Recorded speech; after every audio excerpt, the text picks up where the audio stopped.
할렐루야. 사랑하는 대강의 가족 여러분, 오늘 하루도 하나님의 말씀과 동행하는 삶이 되길 소망합니다. 오늘 함께 나눌 하나님의 말씀은 마태복음 5장 4절 말씀입니다. 애통하는 자는 복이 있나니 그들이 위로를 받을 것이며. 아멘. 우리가 지난 시간에는 이 팔복 중 첫 번째인 심령이 가난한 자는 복이 있나니 천국이 그들의 것이며 라는 말씀을 살펴보았습니다. 여기서 심령이 가난한 자는 자신이 누구인지 아는 자라고 했습니다. 즉 자신이 죄인임을, 그리고 하나님 없이는 나는 살아갈 수 없는 사람임을 아는 자가 심령이 가난한 자입니다. 바로 이러한 자들에게 하나님의 나라가 임하는 것입니다. 오늘은 팔복 중 두 번째 말씀입니다. 애통하는 자는 복이 있나니 그들이 위로를 받을 것이며 라는 말씀입니다. 여기서 애통이라는 말은 슬퍼하다라는 헬라어 단어 중에 가장 강렬한 슬픔을 표현할 때 쓰이는 말입니다. 구약에서는 이 단어가 야곱이 그의 사랑하는 아들 요셉이 죽었다는 잘못된 소식을 듣고 슬퍼했을 때 쓰였습니다. 그리고 가까운 가족이 죽었을 때 극한 슬픔을 지니고 우는 자들을 의미합니다. 슬프되 아주 깊은 슬픔, 정말 처절한 슬픔을 가리키는 것입니다. 그렇다면 이런 끔찍한 슬픔에 빠지는 것을 왜 예수님께서는 복된 자리에 있는 것이라고 말씀하셨을까요? 그것은 그런 깊은 슬픔에 빠진 사람이야말로 위로를 갈망하는 사람들이기 때문입니다. 그리고 참된 위로는 세상이나 어떤 사람으로부터 오는 것이 아니라 오직 하나님께로부터 오기 때문입니다. 이 불교에서는 인생을 고해라고 합니다. 그래서 생로병사를 해탈하는 사람이 열반에 이를 수 있다고 합니다. 때문에 그들은 참선을 통해 그리고 수양을 통해 자신들에게 운명지어진 고통을 벗어나려고 하거나 내세에서는 더 나은 상태로 살기 위해 지금의 상태를 운명처럼 받아들이기도 합니다. 그러나 예수님께서는 인간이 당하고 있는 모든 고통은 죄로 인한 것이라고 하셨습니다. 그러므로 죄 때문에 애통하는 자에게 위로를 주신다는 말씀입니다. 그런데 죄에서 비롯된 우리의 깊은 슬픔은 어느 누구도 해결할 수 없습니다. 아무리 친밀한 사람이라도 근본적으로 우리의 깊은 슬픔을 위로해 줄 수 없습니다. 마음이 없어서가 아니라 그럴 능력이 사람에게는 없기 때문입니다.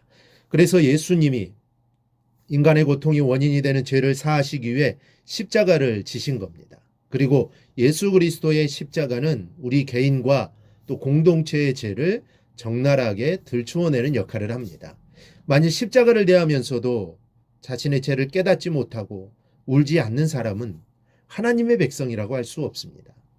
우리는 예수님을 처음 만난 날 그 십자가 앞에서 눈물 콧물 다 흘리며 우리의 죄에 대해 애통했습니다. 그리고 하나님이 주시는 한없는 위로를 모두 다 경험했습니다. 이 초등학교 다니는 여자아이가 어느 날 교회당에서 통곡하는 것을 목사님이신 그의 아버지가 보게 되었습니다. 아버지는 고개를 숙인 채 통곡하는 딸에게 그 이유를 물었습니다. 그때 그 아이가 아빠, 예수님이 너무 불쌍해요. 예수님은 나 때문에 십자가에 달려 죽었어요 라고 하며 몇 시간을 울더랍니다.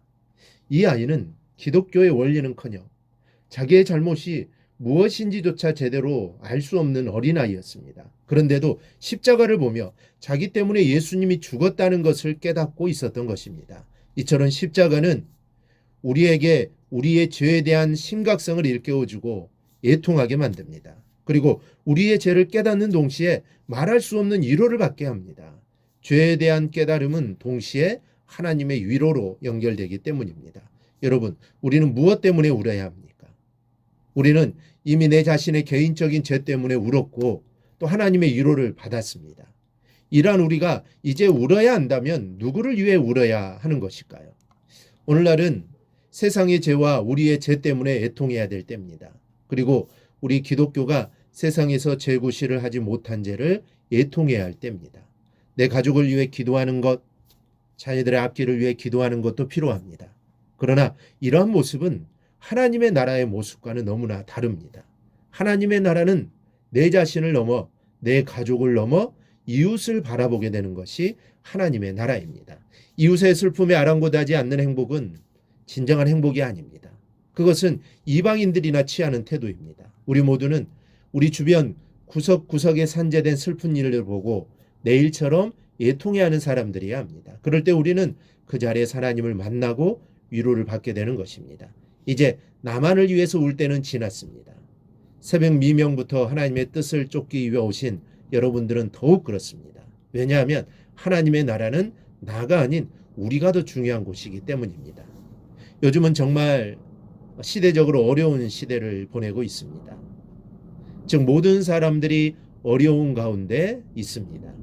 농부들은 사료값, 비료값, 석유값, 금리 등이 올라 울상을 짓고 일자리는 위태롭고 물가는 올라 고민하는 노동자들이 있는가 하면 아직 성인이라고 하기에는 이런 젊은이들이 출입하는 서울 강남의 양주집은 하룻밤 술값이 몇백만 원의 불경기도 타지 않고 있습니다. 오늘날은 이러한 모습을 바라보며 우리 그리스도인들이 책임을 갖고 애통해야 할 때입니다. 그럴 때 하나님의 위로가 이 나라와 이 민족 위에 임하게 될 것입니다. 우리 사랑하는 성도 여러분, 오늘 하루는 나 아닌 다른 사람, 내가 사랑하고 보살펴야 할 사람들을 생각하며 보내십시다.